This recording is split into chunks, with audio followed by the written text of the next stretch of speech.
Menurut Mas Gibran, Pak Anies itu sendiri sosoknya seperti apa, Mas? Apa? Sosok Pak Anies.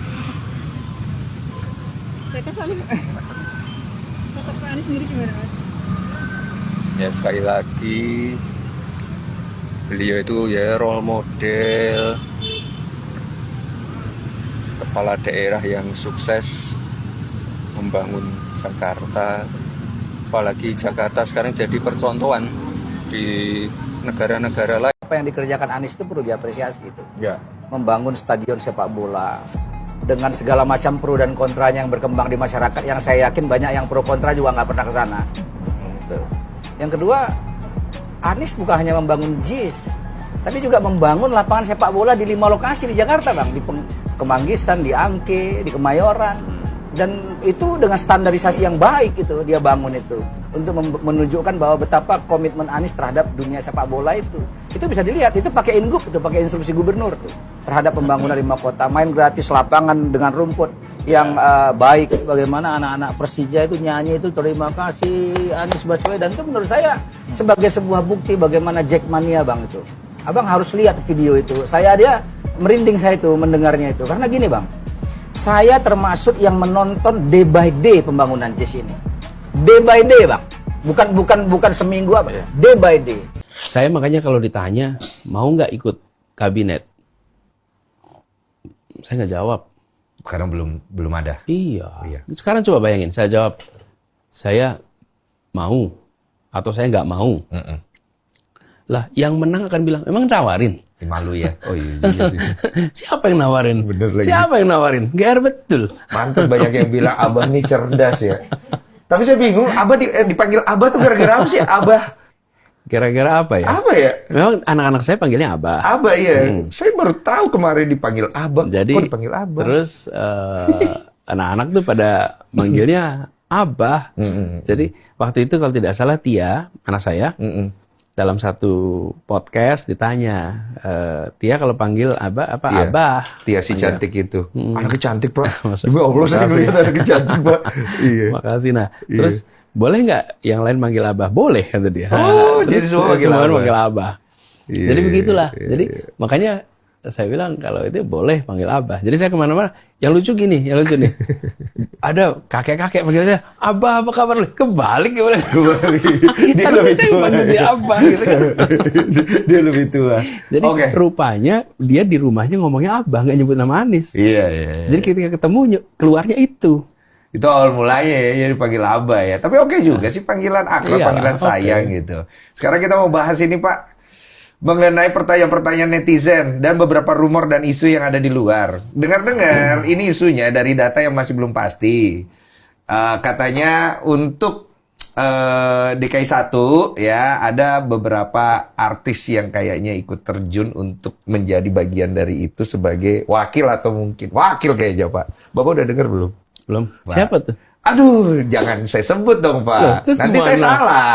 Karena ini kan baru isu ya. Seperti tadi dibilang Bapak sama Ahok kan baru isu. Karena Ya. mungkin orang berasumsi ketika Bapak sama Ahok itu akan wow banget gitu. Karena Bapak dengan kinerja Bapak, Ahok dengan kinerjanya kan mungkin kalau dijadikan satu pasang gitu kan cakep gitu ya. Tadinya kan berseberangan Seru ya? gitu. Tapi kira-kira, saya mau ke situ dulu dong. Pak, kira-kira tidak ada baperan nggak nih, Pak? Maaf ya, saya menggunakan kata itu ketika Bapak sama Ahok kalau kemudian kedepannya bisa terjadi. Bukan soal terjadinya apa enggak. Kalau itunya kan saya belum putusin ya. Belum Tapi putusin. soal antar kita dan lain-lain, enggak lah. Wong kemarin aja selesai Pilpres sudah selesai. Sudah Hormati selesai. Oke. Jadi tidak ada yang namanya baper dan lain-lain, udah lewat lah. Iya. Kita ini udah dewasa. Dan penting banget kalau misalnya kita bawa nih sebenarnya visi misi negara ini kemana. Karena kita tahu lah Pak, sistemnya, jalurnya, udah rahasia umum, orang banyak.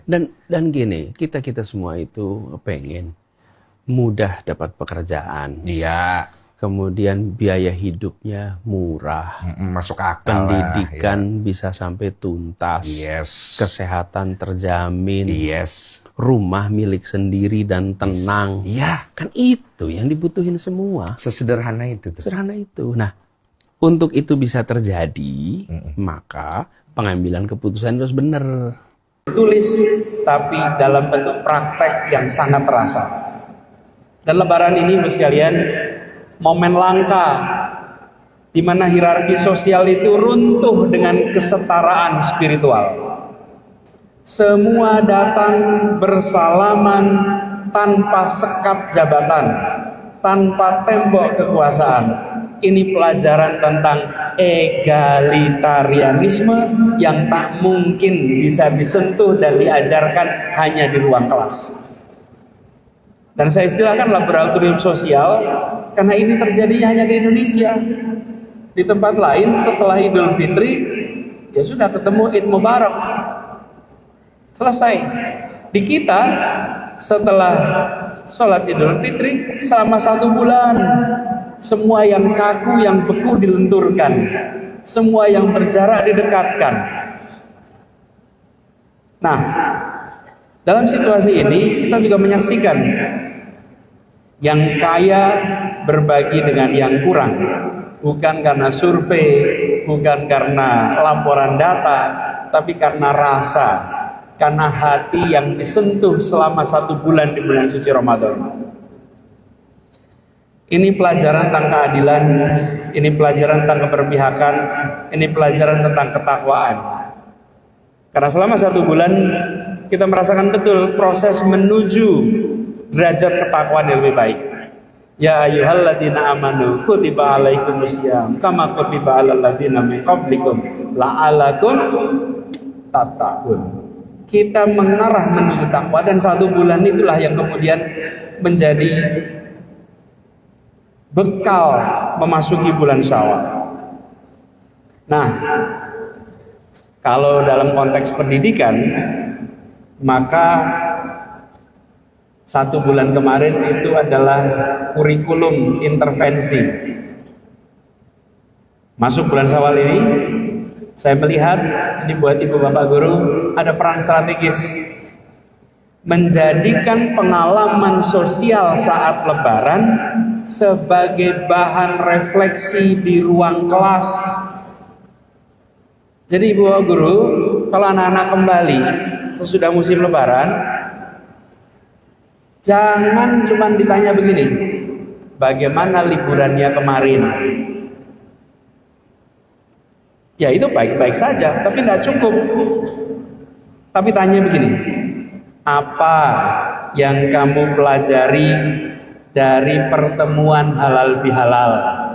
Apa yang kamu pelajari dari permintaan maaf lahir dan batin?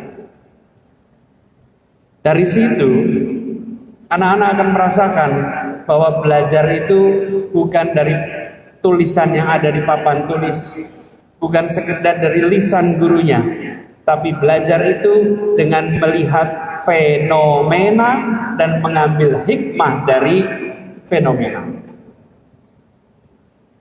Jadi pelukan nenek, pelukan ibu, kehangatan kumpul keluarga, obrolan keluarga jadi bahan pelajaran, tidak terlewat begitu saja. Ditambah lagi Mas sekalian, kita punya tradisi mudik. Walaupun kalau di Jogja ini hampir semuanya ansor gitu ya. Kalau di Jakarta mayoritas muhajirin di sana itu. Jadi kalau sudah waktu Lebaran ya semua keluar. Kalau Jogja barangkali bagian penampung ini yang balik pergi.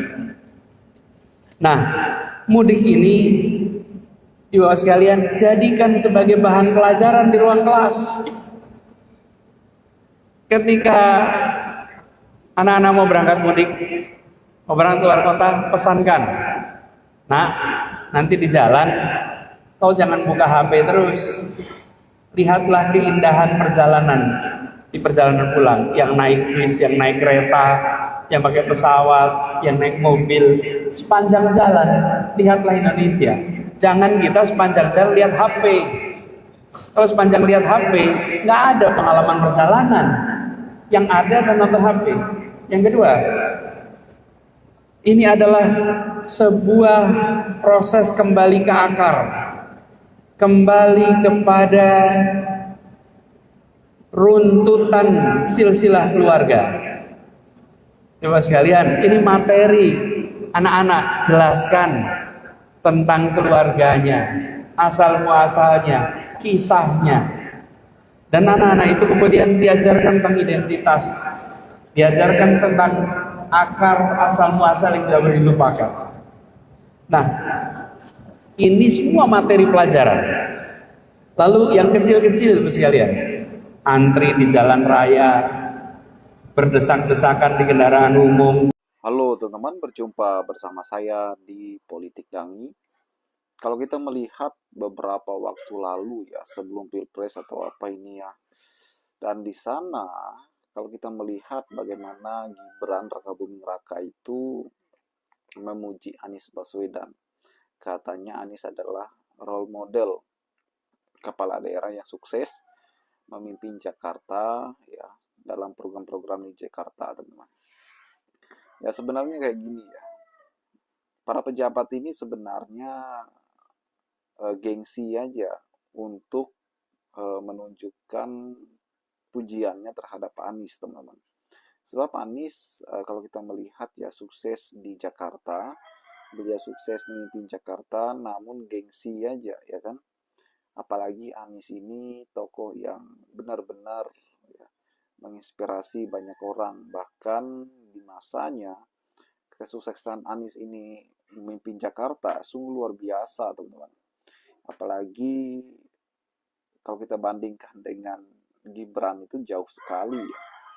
Dan kemudian bagaimana Anies Baswedan sampai detik ini menjadi contoh bagi para pejabat ya, bagaimana dalam menjalankan pejabat, fungsinya seperti apa ya kan, sehingga pejabat harusnya belajar sama Anies ya. Kalau tentang integritas dalam bekerja, Anies lah juaranya, bersih ya kan, sama seperti Ahok, tidak pernah terbukti apapun melakukan korupsi, penyelewengan dan sebagainya ya. Dan itulah sosok pemimpin yang luar biasa, 5 tahun menjabat gubernur ya, kemudian pernah menjadi menteri. Itu bukan sesuatu yang mudah, itu sebuah prestasi yang luar biasa ya, apalagi di masa sekarang, teman-teman. Bagaimana menurut kalian?